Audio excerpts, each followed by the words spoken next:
Hey, Ron here from Military Images Magazine with a new episode of Life on the Civil War Research Trail.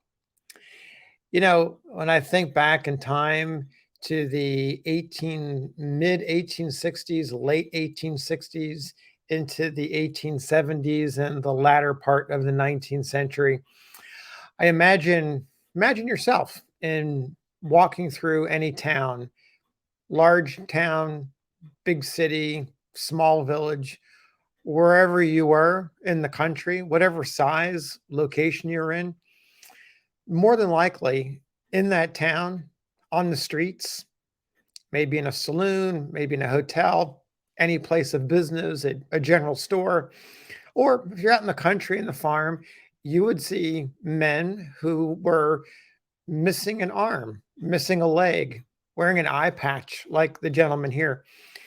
And you might you might instantly imagine that they were veterans of the war. It's possible they could have had a non-war injury, a farming accident, an industrial accident. But chances are, relatively young, healthy men who were missing limbs or had a disfiguration. Again, the missing eye by this gentleman here wearing the eye patch. You have to imagine that they were war veterans, and there were so many men that had these very visible reminders of their military service. So when I put myself into the 19th century and I think about what that must have been like, that constant reminder, the 750,000 men that died of disease and wounds, and then the many hundreds of thousands, like this gentleman here, who survived only to carry the injuries of war with them through the rest of their lives. And so when I saw this photograph, that's what I was reminded of. That's the visuals that came into my brain. And this man here, he tells us his name. Well, not his full name. He's described, you can see he's written, or someone has written, probably him, on the sleeve of his coat, Colonel C.O.L., Colonel C.B.S.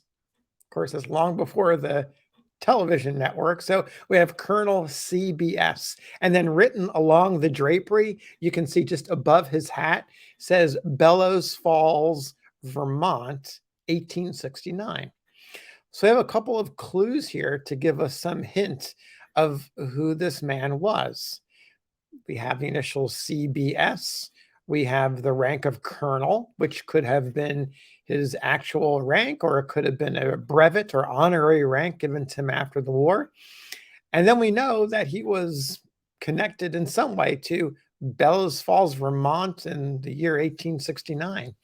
So this is what, 4 years after the end of the war. So I did a little looking around and I eventually found out who he was. CBS is Charles Bradley Stoughton, Stoughton. He's the son of a successful New York attorney. Spent some time as a young man in Bellows Falls, Vermont. So there's the connection to what's written on the drapery. And then after the war, spent some more time there. He definitely was a colonel. He served at the rank during the Civil War. He, in 1861, was a recent graduate of Norwich Military Academy. And if you haven't come across Norwich Military Academy, you'd be quite impressed with the number of graduates of that college that went on to fight in the war. Anyway, Charlie, who was 19 in 1861, became a drill master for Company A of the 3rd Vermont Infantry. Young men of his age and military knowledge were sought after in both armies. They were valuable commodities. So in 19, he's a drill master. By the summer of 1861, he becomes the first lieutenant and an adjutant in the 4th Vermont Infantry. That regiment is commanded by his older brother, Edwin. Now, Edwin Stoughton's a name that you might know. Edwin goes on to become a brigadier general. And later on in the war, he is captured while he slept at his headquarters in Fairfax Courthouse by none other than John Singleton Mosby. So that's the brother Edwin. Charlie, the man we're looking at here, he is not captured. He goes on to fight in various battles, including Gettysburg. And this is where we come into the story of the patch that covers his right eye. That right eye was destroyed by a Confederate bullet during the aftermath of the Battle of Gettysburg. In fact, the Vermonters played at least the 4th Vermont played a comparatively minor role at Gettysburg. They suffered the loss of one man, of course, one wounded man. Loss of anybody is not good, but compared to other regiments, relatively minor. During the pursuit of Lee's defeated army of Northern Virginia, the 4th Vermont and the other regiments in the Vermont Brigade go and are chasing those retreating Confederates at Funkstown, Maryland. During the night after that fighting, a mini bullet hits Charlie in the head and completely destroys his right eye. It's a long and painful recuperation.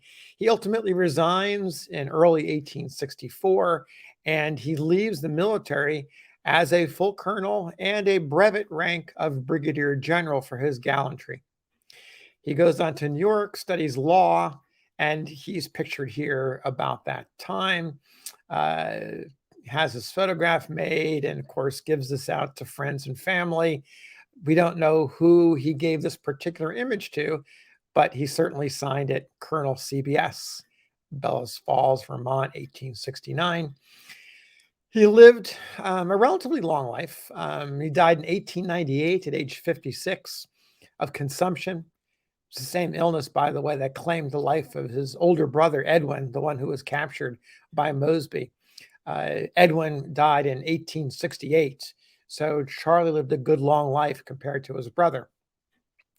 So there you have it. The thoughts about Civil War wounded, those very visible wounds. And here we have a living example, a post-war photograph of someone who lived that life, an eye injury after the Battle of Gettysburg that left him wearing an eye patch for the rest of life. This is Charles Bradley Staunton of the 4th Vermont Infantry. So until next time, we will see you on the trail.